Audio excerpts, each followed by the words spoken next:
નમસ્કાર, શો ટાઈમમાં આપનું સ્વાગત છે. ભાવનગરના ઘોઘા ચકાત નાકા પાસે આવેલ અખિલેશ સોસાયટીમાંથી ઘોઘા રોડ પોલીસે વિદેશી દારૂનો જથ્થો કબજે કરી કાયદેસર કાર્યવાહી હાથ ધરી હતી.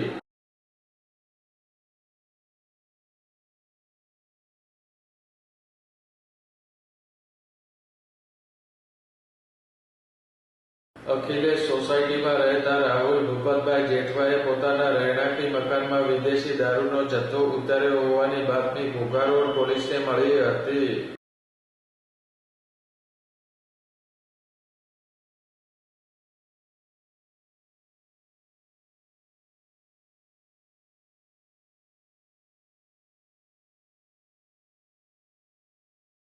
આ બાતમીના આધારે પોલીસે દરોડો પાડી મકાનની પાછળના ભાગે આવેલ વાડામાં છુપાવેલ વિદેશી દારૂના 102 નંગ ચપટા કબજે કર્યા હતા.